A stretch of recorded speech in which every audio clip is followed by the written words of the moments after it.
नमस्कार, मैं ईशा दुबे और आप देख रहे हैं प्रोग्रेसिव इंडिया न्यूज। तो शुरुआत करते हैं इस वक्त के बुलेटिन की। उत्तर प्रदेश के प्रयागराज में हिंसा करने वालों के घरों पर बुलडोजर चलाने की कार्रवाई पर सुप्रीम कोर्ट ने अगले सप्ताह तक रोक लगा दी है। अदालत ने इस मामले में यूपी सरकार को अगले 3 दिन के अंदर जवाब दाखिल करने को कहा है और अगले सप्ताह सुनवाई होने तक बुलडोजर के एक्शन पर भी रोक का आदेश दिया है। अदालत ने जमीयत उलेमा-ए-हिंद की ओर से दाखिल अर्जी पर सुनवाई करते हुए कहा कि सरकार को इस मसले पर राय जाहिर करने के लिए वक्त दिया जाएगा।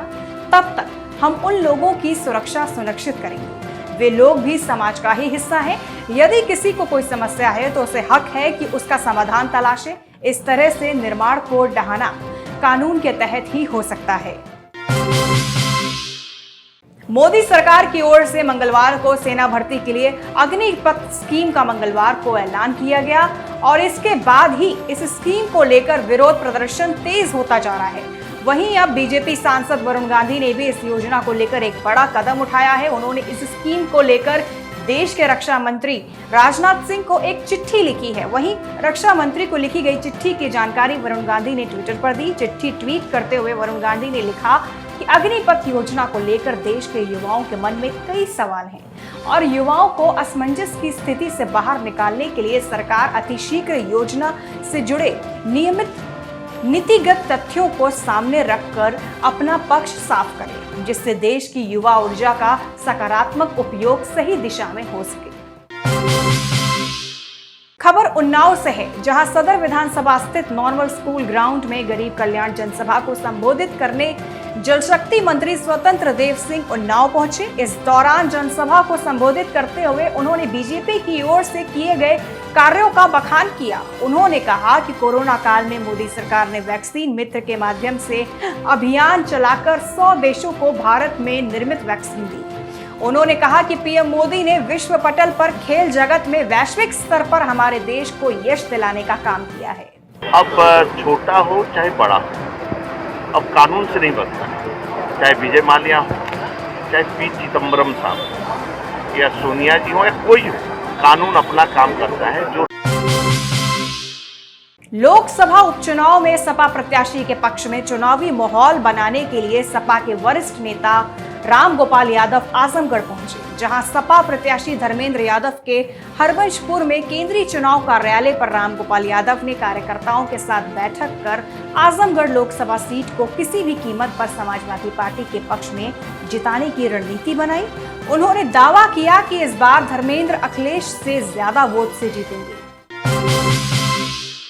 कश्मीरी हिंदुओं सहित विश्व की आतंकी घटनाओं में मारे गए लोगों का श्राद्ध करने अभिनेता अनुपम खेर काशी पहुंचे। इस दौरान वो अपनी फिल्म द कश्मीर फाइल्स को लेकर बोले कि ये फिल्म मेरे निजी जीवन से जुड़ी हुई एक कहानी है, जहां आतंकियों ने कश्मीर के लोगों के साथ अशोभनीय कार्य किया है। उन्होंने कहा कि कश्मीरी हिंदुओं के साथ साथ विश्व में आतंकी घटनाओं में मारे गए लोगों के लिए यहाँ ये भी विविध श्राद्ध का अनुष्ठान किया गया है।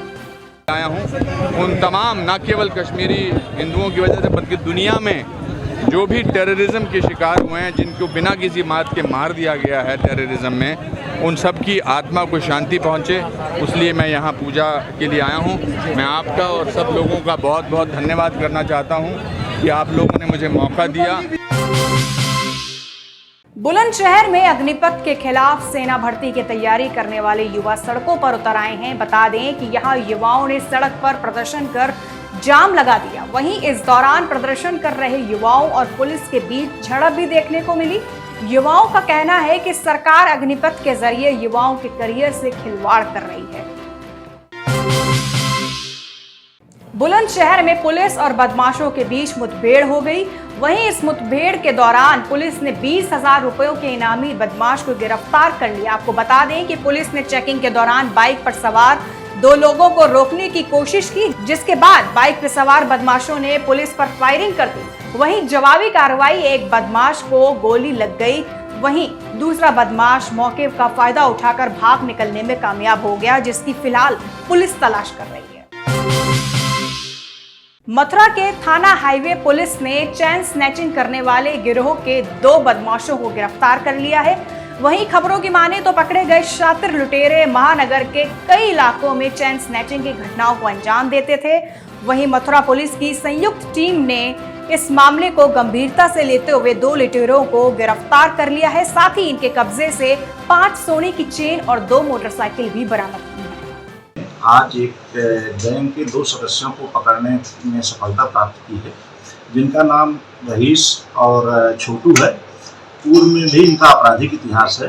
इनके द्वारा कोतवाली क्षेत्र, हाईवे क्षेत्र और सदर बाजार क्षेत्र में पिछले 1.5-2 महीने में कई चेन स्नैचिंग की थी, जिसमें आज इनकी गिरफ्तारी हुई है और इनसे 5 सोने की चेन और 8,000 रुपये नगद, 2 मोटरसाइकिल और इनका पिट्ठू बाइक जो लेके चलते थे बरामद हुआ है। पूछताछ में ये बात प्रकाश में आई है कि इनके पास 2 मोटरसाइकिल हुआ करती थी और मोटरसाइकिल बदल के ये इस गैंग में 3 सदस्य हैं, 2 आज गिरफ्तार हुए हैं। एक और आपस में बदल के चलते थे और रात चलते जो महिलाएं या पुरुष जिनका चैन इनको समझ में आता था झपट्टा मार के निकल जाते थे। आज इस गैंग के 2 सदस्य गिरफ्तार हुए हैं। तीसरे के लिए हमारी टीम काम कर रही है, जल्दी से जल्दी उनको गिरफ्तार किया जाएगा। कुल मिला के 6 मुकदमों का अनावरण हुआ है इन दोनों से, जिसमें 5 चेनें और 8,000 रुपये बरामद। यूपी की राजधानी लखनऊ के थाना विभूति खंड में गुरुवार को एक सेल टैक्स ऑफिस की पार्किंग में आग लगने से इलाके में हड़कंप मच गया। वहीं इस हादसे के बाद वहां मौजूद लोगों ने फायर ब्रिगेड को इसकी सूचना दी, जिसके बाद मौके पर पहुंची फायर ब्रिगेड ने कड़ी मशक्कत के बाद आग पर काबू पाया।